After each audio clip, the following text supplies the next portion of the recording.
아멘. 오늘 이 말씀을 근거로 해서 길이요 진리요 생명이신 예수 그리스도라는 제목으로 하나님 말씀 함께 나누겠습니다. 그리스도를 본받아라는 유명한 책을 쓴 토마스 캠피스라는 수도사가 오늘 본문이 되는 내가 곧 길이요 진리요 생명이다 라고 하는 내용을 이렇게 은혜롭게 풀어 설명을 했습니다. 나를 따르라. 나는 길이요 생명이요 진리니라. 길 없이 가는 것이 없고 진리 없이 아는 것이 없고 생명 없이 사는 것이 없느니라. 나는 너희가 반드시 따라야 할 길이다. 반드시 믿어야 할 진리다. 반드시 소망해야 할 생명이다.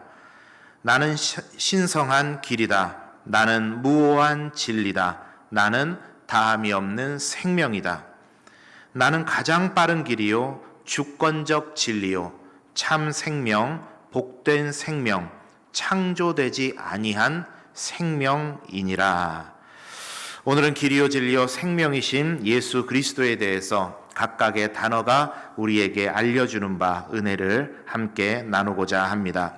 먼저는 길이신 예수 그리스도 어떤 의미인가 한번 따라하도록 하겠습니다. 하나님께로 가는 길 되신 예수 그리스도. 너무 길었습니까? 하나님께로 가는 길 되신 예수 그리스도. 여러분, 첫 단추를 잘 꿰야 된다라는 말이 있죠. 복잡한 진리는 아닙니다. 우리가 일상생활에서 얼마든지 경험하는 일이죠. 여러분은 위에서부터 단추를 잠가 가십니까? 아래서부터 단추를 잠그십니까? 위에서부터. 아래서도 계시나요? 위에서 잠그든 아래서 잠그든 중요한 것은 아니죠. 잘 잠그기만 하면 됩니다. 그런데 위에서 잠그든 아래서 잠그든 첫 단추를 잘못 깨게 되면 어떻게 되죠? 이후에 있는 단추들이 다 엉망이 되어버립니다. 옷 맵시가 아주 이상하게 되죠. 첫 단추를 잘못 깨놓고 중간에 이것을 한번 바로잡아 보려고 아무리 애를 쓴들 계속해서 이상해지기만 하지 결코 해결이 되지 않아요. 어떻게 해야 되죠? 다 풀었다가 다시 첫 번째 단추부터 잘 잠가야 됩니다. 그게 유일한 방법이에요. 여러분, 인생 잘 살고 싶으시죠? 고민해야 되는 질문인가요? 다시, 여러분 인생 잘 살고 싶으시죠? 잘 산다는 것에 대해서 정의가 각각 다를 수는 있겠습니다만 공통적으로 어떻게 인생을 정의하든지 간에 우리는 공통적으로 인생을 잘 살고 싶습니다. 그런데 여러분, 그 잘 살고 싶은 인생 처음과 마지막에 대해서 여러분 잘 알고 계십니까? 여러분, 우리의 인생이, 저와 여러분의 인생이 어디에서 와서 어디로 가는지 여러분 잘 알고 계십니까? 눈으로 보기에는, 육신적인 눈으로 보기에는 엄마의 뱃속으로부터 나와서 땅으로 돌아가는 것이 인생인 것처럼 보입니다. 세상 살아가는 사람들은 다 그렇게 생각해요. 엄마의 뱃속에서부터 나오는 게 첫 단계요, 흙으로 돌아가는 게 마지막이지 싶습니다. 그러나 여러분, 성경은 우리들에게 분명하게 말해주고 있어요. 하나님께로부터 와서 하나님께로 돌아가는 것이 인생이다. 여기에 조금만 더 살을 붙여볼까요? 인생은 하나님께서 이 땅에 우리를 보내어 주시고 이 땅에서의 사명을 다하고 나면 하나님께로 돌아가는 것이 인생이다. 이렇게 정의할 수 있습니다. 어머니라는 도구를 사용하셔서 우리를 이 땅에 나게 하시고 흙이라는 상징을 통해 우리의 육신이 끝을 이야기하는 것입니다마는 나고 죽는 것이 인생의 다가 아니에요.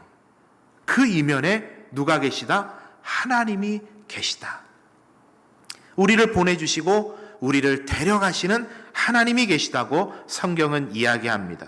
그래서 우리가 인생을 가장 복되고 행복하고 보람되게 살기 위해선 가장 중요하게 알아야 하는 첫 단추를 잘 껴야 되는 그것이 있으니 그것이 뭐냐? 바로 하나님을 알고 그분을 만나는 것입니다. 만나야 돼요. 아는 것과 만나는 것은 조금 다른 의미를 갖는 것 같아요.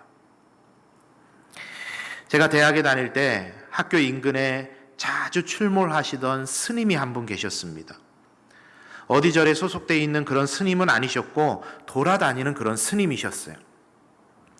그런데 당시 이 스님이 많은 신학생들의 선후배들 사이에서 전도의 대상이고 선교의 대상이셨습니다. 왜냐? 이분이 성경을 너무 많이 읽으셔서 성경에 대한 지식이 너무 엄청나게 해박하신 분입니다.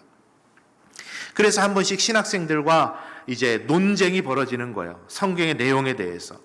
신학생들한테 지지 않을 만큼 성경을 너무 잘 알아요. 그러다 보니까 많은 신학생들 사이에 목표의식이 생겨나는 거죠. 저분을 꼭 전도해야 되겠다. 하나님 믿게 해야 되겠다. 그런데 그렇게 성경을 많이 읽고 하나님에 대해서 많이 아는 그분이 스스로 말하길 하나님을 믿는 신앙인은 본인은 아니라 이렇게 말합니다.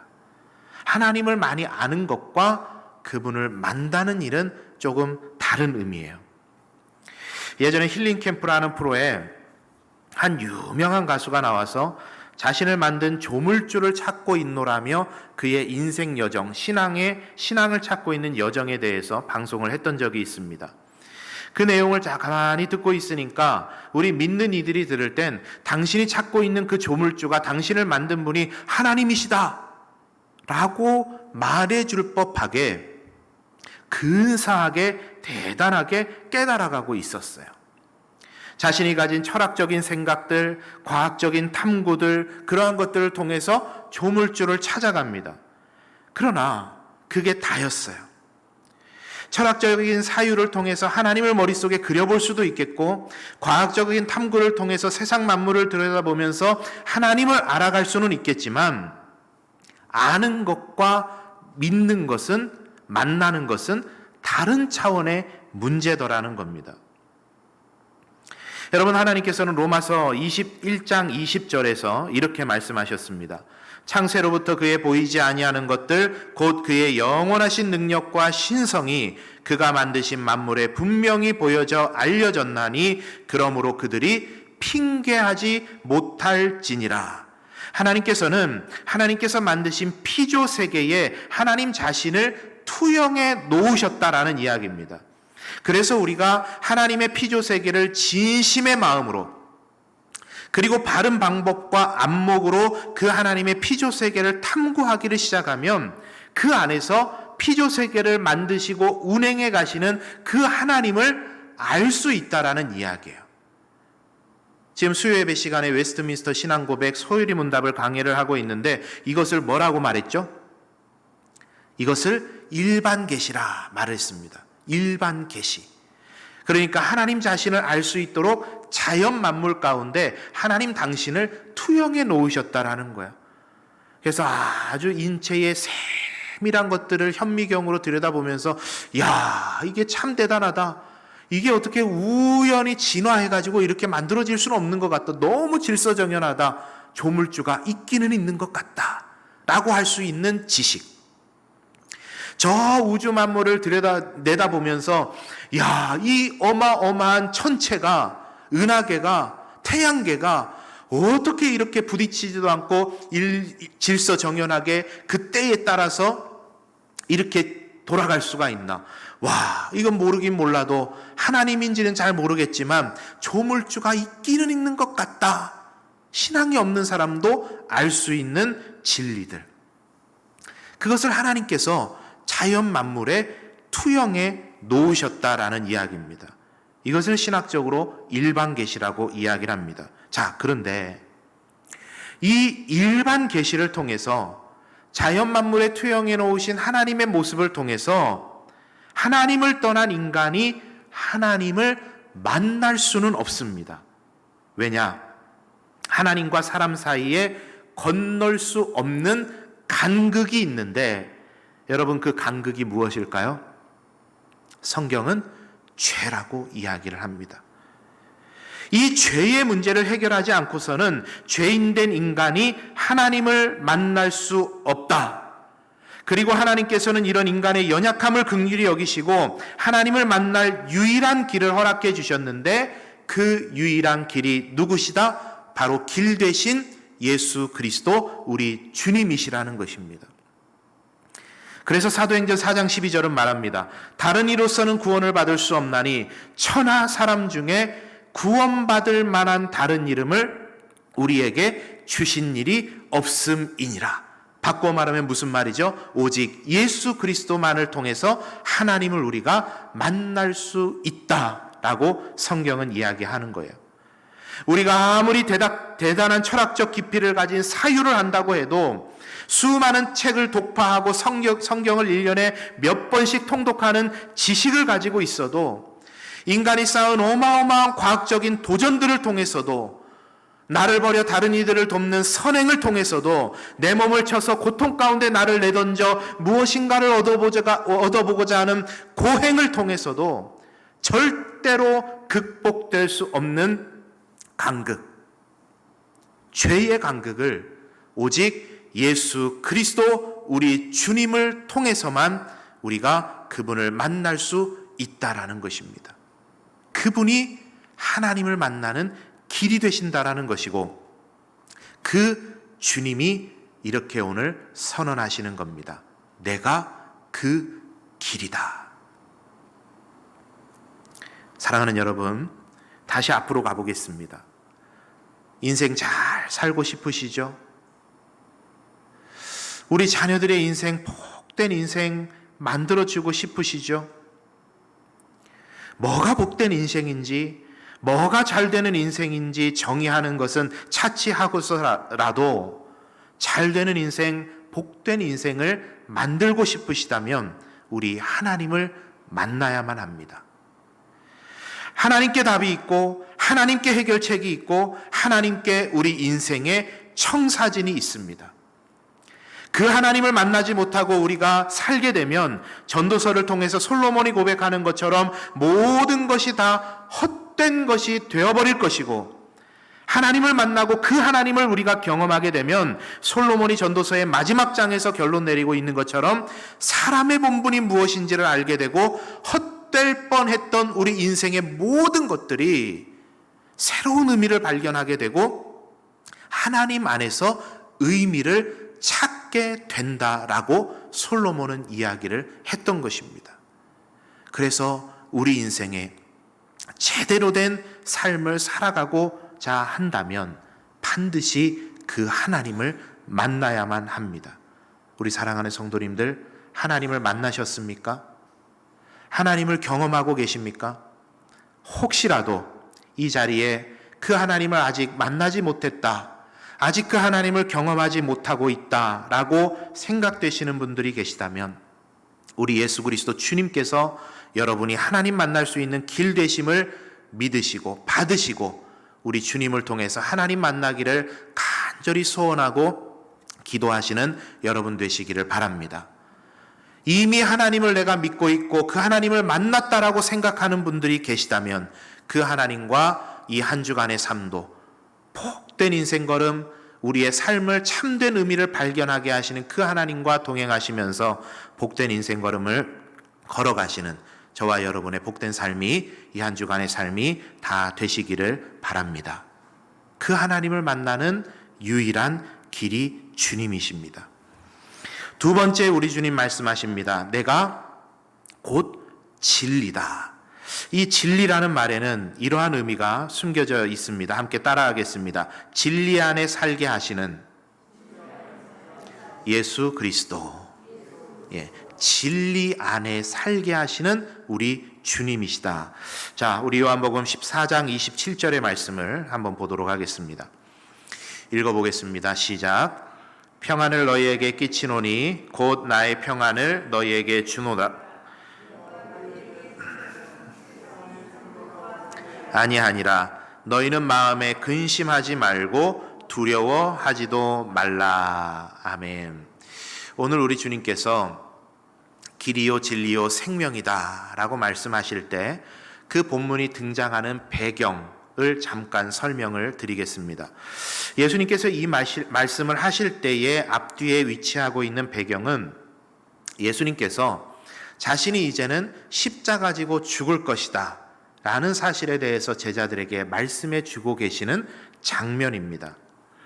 예수님께서 죽음의 길을 가게 되실 것이고 제자들은 그 길이 어떤 길인지, 이제 예수님께서 죽으신다면 그 종착지, 우리의 삶의 종착지는 어떻게 될지, 그 길을 계속해서 우리가 따라 걸었을 때 우리에게 어떤 일이 벌어지게 될지 굉장히 궁금하고 두렵고 떨리는, 염려하고 있는 그런 상황에서 예수님께서 이 말씀을 주셨던 겁니다. 그래서 예수님께서는 이 14장의 말씀을 시작할 때 이렇게 시작을 하시죠. 너희는 마음에 근심하지 말아라. 14장을 그렇게 시작을 하세요. 그리고 14장을 마무리하실 때 하셨던 말씀이 방금 읽으셨던 14장 27절입니다. 거기에서도 이렇게 말씀하시죠. 보혜사 성령께서 오실 것이니 두려워하지 말고 근심하지 말아라. 이렇게 예수님 이야기를 하세요. 그 과정 속에서 예수님께서 내가 곧 길이요 진리요 생명이다 이렇게 말씀을 하신 겁니다. 그러니까 이 예수님의 6번째 자기 선언은 우리의 신앙의 여정을 따라가고 있다 이렇게 표현할 수가 있겠는데, 내가 길이다, 죄인된 우리 인간이 하나님 만나는 길이다, 내가 진리다, 변화무쌍한 인생길을 두려움과 고통 가운데 살아가는 인생이 그 인생을 어떻게 흔들림 없이 안정되게 살아갈지에 대한 해답이 진리인 나에게 있다. 이것을 예수님께서 이야기하고자 하셨던 것입니다. 그것을 내가 곧 진리다 선언을 하신 거예요. 여러분, 진리는 변하는 게 진리입니까? 안 변하는 게 진리입니까? 변하는 것은 진리라고 우리는 이야기하지 않아요. 변하지 않는 것이 진리입니다. 그래서 두 번째 대지의 제목에서 말씀드린 것처럼 진리 안에 살게 하시는 예수 그리스도라는 말은 무슨 말이냐면, 변화무쌍한 세상의 조건들 속에서 이리저리 갈 때처럼 흔들리는 우리의 인생이 그런 인생이 아니라 절대로 변하지 않고 흔들리지 않는 진리 안에서 주님 안에 거하게 되면 결단코 흔들리지 않고 변하지 않는 진리 안에 우리의 인생이 서나갈 수 있다는 것을 우리 주님 말씀하고자 하셨던 것입니다. 여러분, 우리가 인생을 살아가는 동안에 불안하고 근심에 눌리는 이유가 뭡니까? 인생이 너무 변화무쌍하기 때문에 그렇죠. 여러 가지 고민과 슬픔과 걱정들이 오는 이유가 뭡니까? 우리 인생이라는 것 자체가 너무 변화무쌍하고 흔들리기가 너무 쉽기 때문이에요. 제가 설교를 준비를 하면서, 그리고 이제 금요일 날 주보를 준비하는데 정부에서 발표하는 사회적 거리두기 그 방송을 지켜봤습니다. 2단계 유지라 그래요. 얼마나 낙심이 되든지, 좀 나아져야 될 텐데 또 2단계구나, 또 이대로 가야 되는구나, 그걸 들었어요. 그리고 오후가 돼서 부산시에서 발표하는 거리두기 단계를 들었습니다. 거리두기를 1.5단계로 하향하겠다고 그래요. 제가 여러분 어땠을까요? 우와, 너무 기쁜 거예요. 5인 이상 집합금지 뭐 이런 거는 그대로니까 크게 뭐가 획기적으로 달라지진 않겠지만, 그래도 우리가 모여서 예배 드리는 게 조금 나아진다고 하니까 얼마나 기뻤는지 몰라요. 그래서 당장에 이제 5월 마지막 주가 온세대 예배 드려야 되는데 다음 주부터 이제 1.5단계니까 온세대 예배 드려도 되겠구나 싶었어요. 아이고, 아침 다르고 저녁 다른 거죠. 정부의 발표 들을 때는 이거 어떡하나 했는데 오후에 부산시의 발표 들으면서 와, 너무 좋다. 왔다 갔다 하는 게 우리의 인생이라는.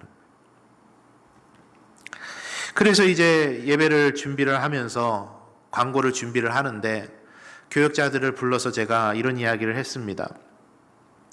2단계일 때는 1, 2, 3부 예배, 우리 성도님들이 이제 반강제적으로 이 예배 드리십시오 해서 이렇게 드리고 계시는데, 이제 1.5단계 되면은 또 이제 1, 2부 예배를 드려야 되니까 3부 예배 드리시던 분들이 또 1, 2부로 가셔야 되잖아요. 그러면 또 이게 예배가 자꾸 이렇게 왔다 갔다 여기 드리세요 저기 드리세요 자꾸 변하면 또 우리 성도님들은 마음이 다 바다같이 넓으시기 때문에 다 이해하고 협조해 주시지만 그게 또 왔다 갔다 하면 막 마음이 불편하지 않겠어요? 그래서 최대한 불편하지 않으시도록 우리가 고정되게 이렇게 좀 해봅시다. 이렇게 해서 오늘 이제 주보에 여러분께 실어 드린 겁니다. 여러분 혹시 좀 불편하시더라도 또 상황이 이래서 우리가 예배를 잘 드리기 위한 방편이니까 여러분들께서 좀 양해해 주시고 협조해 주시면 감사하겠습니다. 제 마음은 그렇지는 않아요. 우리 성도님들 원하는 예배에 오시게 하고 싶은데 상황이 그래서 그렇습니다. 그러니까 이게 또 예배 시간이 왔다 갔다 하면 우리 마음이 얼마나 불편합니까? 여러분 백신 이제 어르신들께서는 맞으신 분들도 아마 계시겠죠, 그죠? 백신 맞으실 겁니까? 안 맞으실 겁니까? 대답은 안 하셔도 돼요. 저는 백신이 이제 나오면 맞으라 그러면 빨리 맞아야지, 제일 먼저 맞아야지 그런 생각하고 있었거든요. 그런데 지난 주간에 제 한 다리 건너 아는 한 어르신 가족이 저한테 해주셨던 말이, 그 어르신께서 2차 접종을 하시고 난 다음에 굉장히 몸이 안 좋아지셨대요. 굉장히 이상 반응이 막 나타나신다고 그러면서, 야, 이게 어떻게 그 일반 사람들이, 국민들이 백신과의 인과관계를 증명할 방법도 없고 그러니까 참 답답하다, 그런 이야기를 해주시는 걸 들었거든요. 그러고 나니까 야, 이거 백신 맞아야 되나 그런 생각이 또 드는 거예요. 그래서 나만 생각하면 죽으면 천국 가면 그만인데 또 사랑하는 아내와 자식들 생각하니까 나 잘못되면 이거 안 되는데, 그런 생각이 탁 마음에 들어오니까 불안한 마음이 엄습을 하는 거예요. 지금은 반반입니다. 맞을까 말까 고민하고 있어요. 뭘 말씀드리려고 하는 거냐면, 우리 인생이요, 변화무쌍해요. 고민해야 될 것도 많고 걱정해야 될 것도 많고, 그거에 따라서 우리의 마음이 하루에도 12번씩 천국과 지옥을 오락가락하는 게 우리의 인생이지 싶습니다. 지금 제자들이 경험하는 게 그거예요. 예수님 죽으러 간다라고 하니까 이 제자들의 심리 내면에 이제 어떻게 하지? 우리에게 앞길이 어떻게 열리지? 이거 어떻게 예수님 계속 따라가야 되나? 십자가 지는 데까지 따라가야 되나? 이 신앙을 계속 지키고 있어야 되나? 빨리 탈퇴해가지고 내 살 길을 찾아야 되나? 너무 근심과 걱정이 많은 거예요. 그러한 제자들을 보시면서, 그리고 오늘 우리의 인생을 들여다보시면서 우리 주님께서 하시는 말씀이 그것입니다. 진리는 변하지 않는다. 오락가락 가는 것은 진리가 아니다. 세상을 창조할 때부터 지금까지 변하지 않으셨고 앞으로도 영원히 변하지 않으실 진리 되신 주님께서, 세상은 다 변하지만 나는 변하지 않는 진리다. 진리를 알지니 진리가 너희를 모든 근심과 두려움과 염려와 걱정으로부터 자유하게 할 것이다. 보혜사 성령께서 너희에게 오실 것이니 두려워하지 말고 근심하지 말고 그분께서 주시는 진리 안에서 평안을 누려라. 즉 종합하자면, 진리이신 주님과 동행하면 변화무쌍한 인생 걸음 속에서도 진리 안에 평안을 누릴 수가 있다라는 것을 우리 주님께서는 내가 곧 진리다라는 말을 통해 드러내 주셨던 것입니다. 우리 사랑하는 성도님들, 오늘 14장 17절에 말하는 것처럼 진리의 영이신 우리 주님께서 이 한 주간도 저와 여러분의 변화무쌍한 인생 걸음 속에 동행해 주실 줄 믿습니다. 그 주님께서 우리와 동행해 주시면 우리의 삶에 있는 많은 문제들로 인해서 염려하고 고민하고 슬퍼하고 좌절하는 우리의 인생이 결단코 흔들리지 않는 진리 되신 주님으로 인해서 평안을 찾게 될 줄 믿습니다. 그 주님과 동행하시면서 이 한 주간도 넉넉히 주어진 삶에 승리하며 살아가시는 우리 성도님들 다 되시기를 바랍니다. 세 번째, 우리 주님 말씀하십니다. 내가 생명이다. 이 말은 따라하겠습니다. 생명을 전달하게 하시는 예수 그리스도, 생명을 전달하게 하신다. 무슨 뜻일까요? 함께 12절의 말씀을 우리 보도록 하겠습니다. 12절 읽어봅니다. 시작. 내가 진실로 진실로 너희에게 이르노니 나를 믿는 자는 내가 하는 일을 그도 할 것이요 또한 그보다 큰 일도 하리니 이는 내가 아버지께로 감이니라. 아멘. 여러분, 꽃이 화병에 꽂혀 있습니다. 예쁘죠? 꽃을 보면 기분도 좋고 그렇습니다. 그러나 여러분, 그 꽃은 살아있는 꽃입니까? 죽은 꽃입니까? 죽어있는 꽃이죠. 생명이 그 안에 없어요. 여러분, 세상에 많은 사람들이 아무리 화려하게 살고 있다고 하더라도 하나님 말씀은 진단하길 영적으로 죽었다, 이렇게 진단합니다. 그 사람은 부족한 게 없어서 교회 나오라고 해도 안 나올 사람이야. 여러분, 부족한 것 채우는 게 교회입니까? 그렇지 않죠. 영적인 갈급함과 영적인 사망 가운데 있는 이들을 볼 수 있는 영안을 가진 게 그리스도인입니다. 여러분, 영안이라고 하면 우리는 참 이상하게 생각을 해요. 영안 그러면 귀신이 보이고 막 사람의 영분별이 되고 사람의 미래가 보이고 이런 게 영안입니까? 여러분, 그런 게 아니에요. 영안이라는 것은 하나님의 말씀을, 진리의 말씀을 믿음으로 받고 그것이 우리의 삶에 이루어지는 것을 보는 게 영안입니다. 영안이. 여러분, 바울이 고린도전서에서 은사에 대해서 이야기할 때 예언하는 은사를 사모하라, 이렇게 이야기를 하죠. 예언하는 은사. 여러분, 예언하는 은사가 성경적 의미가 뭔지 아십니까? 미래를 내다보고 당신 나쁜 일 있을 거야, 좋은 일 있을 거야, 그걸 내다보는 게 예언입니까? 그렇지가 않아요. 거기에서 예언이라는 말은 하나님의 말씀을 들여다보는 안목을 이야기를 해요. 너무 신비한 걸로 막 생각을 하는 거죠, 우리가. 영안이 있어야 된다는 것은 신비한 걸 본다는 것이 아니라 하나님의 말씀이 우리의 삶에 이루어지는 것을 믿음으로 바라보는 것이 영안입니다. 그렇게 죽어가는 많은 주변의 사람들을, 영적으로 죽어가는 사람들을 하나님의 말씀에 근거해서 들여다볼 수 있는 안목이 영안이에요. 그러한 죽어가는 우리 주변의 많은 이들에게 우리 주님께서 하시는 선언이 이것입니다. 내가 생명이다. 내가 생명이다. 내가 생명이라는 말은 그 말입니다. 우리 주님께서 부활하심을 통해서 생명의 주관자이심이 드러나셨어요. 그리고 12절 말씀해 보니까 이렇게 주님께서 말씀하셔요. 나를 믿는 자는 내가 하는 일을 그도 할 것이고 그보다 큰 일도 할 것이다. 자, 우리 주님께서 부활하셨습니다. 나를 믿는 자는 내가 한 일을 그도 할 것이다. 다른 말로 해보면 주님께서 부활하신 것, 우리도 곧 부활하게 된다, 그 이야기예요. 그런데 주님께서 그 뒤에다가 한마디를 더 더하시는데 그 말이 뭐냐면 나보다 큰 일도 할 것이다, 이렇게 말씀을 하신 거예요. 주님께서 부활하신 걸 우리도 부활할 텐데 그 부활보다 큰 일도 하게 된대요. 여러분, 부활보다 큰 일이 무엇일까요? 없는 것 같으시죠? 이게 머릿속으로 생각해 보면 부활보다 큰 일을 우리가 뭘 할 수 있지 싶습니다.